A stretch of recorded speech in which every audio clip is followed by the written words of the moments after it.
Hello friends, मी मृणालिनी श्रावणी झोबीमध्ये तुमचं सर्वांचं मनापासून स्वागत करते. आणि आज आपण बघणार आहोत पांढरे शुभ्र बटाट्याचे वेफर्स कसे करायचे ते. चला तर मग रेसिपीला सुरुवात करूया. यासाठी मोस्टली तळेगावचा बटाटा वापरला जातो आणि मी 4 किलो बटाटे घेतलेले आहेत. स्वच्छ धुवून घेतले, त्याची माती काढून घेतली आहे आणि एक नवीन सोलणं आणलं होतं. तर चला म्हटलं ट्राय करून बघूया साल कसे निघतात त्याने.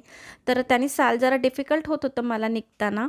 मग मी नेहमीचंच आपलं सोलणं काढलं जुनं माझं आणि त्याच्याने पटापट सगळ्या बटाट्यांचे साल काढून घेतलेले आहे. आता हे जुनं सोलणं वापरताना बघा, सालासोबत थोडासाच बटाटा निघतो आहे. पण आधीचं जेव्हा सोलणं वापरलं ना मी नवीन, त्याच्यासोबत बटाटा जास्त निघत होता, म्हणजे थोडं वाया जात होतं.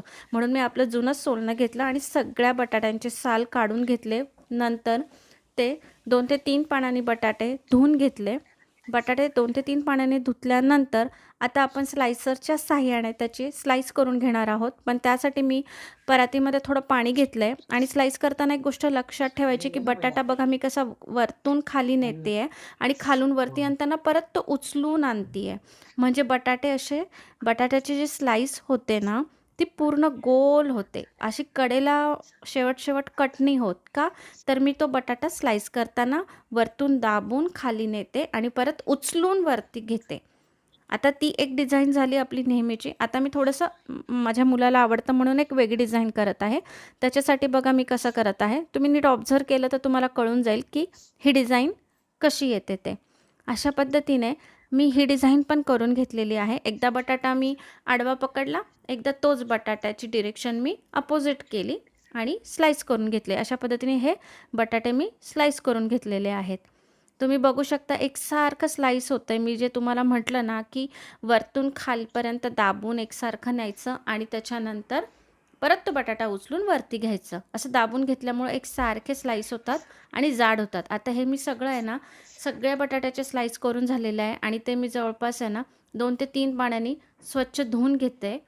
आता धुवून घेताना मी काय करते, एका पातेल्यात पाणी घेतलंय आणि त्यात आहे ना 2-3 वेळा डिप करून चिप्स काढून परातीत टाकते.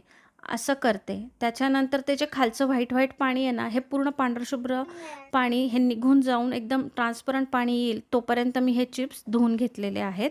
म्हणजे त्याचं बटाट्याचा जो व्हाईटपणा आहे तो पूर्ण निघून गेला पाहिजे. अशा पद्धतीने बघा तुम्ही, मी जवळपास 5-6 वेळा खरं सांगायचं तर ह्या बटाट्याच्या स्लाईस स्वच्छ पाण्यामध्ये धुवून घेतल्या आणि आता मी त्या रात्रभर पाण्यामध्ये भिजत ठेवणार आहे. भिजत ठेवण्यापूर्वी मी एक तुरटीचा खडा घेतला आहे आणि तो जवळपास आहे ना एक 5-6 राऊंड होतील किंवा 7-8 राऊंड होतील असे मी दोन्ही पातेल्यामध्ये ती तुरटी फिरवून घेतलेली आहे. आणि ह्याच तुरटीच्या पाण्यामध्ये मी आता हे बटाट्याच्या स्लाईस रात्रभर झाकून ठेवणार आहे. रात्रभर झाकून ठेवल्यानंतर सकाळी जवळपास मी 8 वाजता हे काम पुढचं करायला घेतलं. त्यानंतर तुम्ही बघू शकता की स्लाईस एकदमच अजूनच जाड वाटत आहेत बघा पाण्यात भिजल्यामुळे बटाट्याच्या. आता मी पाणी ठेवलं होतं गॅसवर तापवायला. ते पाणी चांगलं उकळून झालेलं आहे आणि जे पाणी होतं तुरटीचं ते पाणी फेकल्यानंतर सुद्धा मी स्वच्छ त्या स्लाईस 3 ते 4 पाण्याने स्वच्छ पाण्यामध्ये त्या स्लाईस धुवून घेतल्या आणि त्याच्यानंतरच मी पातेल्यामध्ये दुसरं पाणी घेतलं आणि त्याच्यात त्या स्लाईस मी टाकलेल्या आहेत. म्हणजे तुरटीचं पाणी मी फेकून दिलेलं आहे. ते फक्त रात्रभर त्याच पाण्यात भिजायला होत्या स्लाईस. त्यानंतर ते पाणी मी सकाळी फेकून दिलं.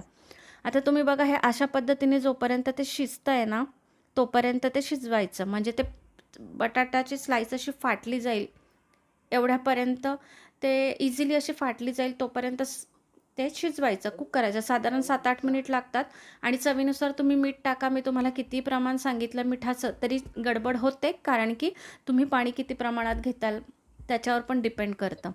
आता मी तुम्ही बघितलं मोठ्या चाळणीमध्ये स्लाईस टाकून घेतलं आहे पूर्णपणे पटापटा.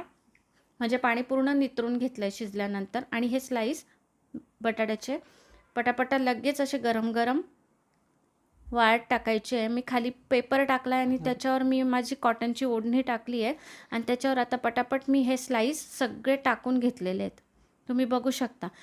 माझ्या घरातच ऊन येतं, गॅलरीमध्ये बाहेर पण येतं, पण बाहेर जरा धूळ जास्त आहे. आमच्याकडे कन्स्ट्रक्शनची कामं चालू आहे म्हणून मी घरातच सुकवलं. जवळपास 3 दिवस सुकवलं. एकदम कडकडीत सुकले ते चिप्स. त्याला काही वेळ लागत नाही, ते घरात पण सुकतात. तुम्ही बघत असाल चिप्स एकदम आपले पांढरे शुभ्र झाले तुरटीच्या पाण्यात टाकल्यामुळे, आणि जाडसर चिप्स केल्यामुळे ते तेलात टाकल्या लगेच जळत नाही आहेत. आणि 4 किलोचे जवळपास 450 ग्रॅम चिप्स तयार झालेले आहेत. हा व्हिडिओ आवडला असेल तर लाईक करा, शेअर करा, त्याचबरोबर चॅनलला नक्की सबस्क्राईब करा.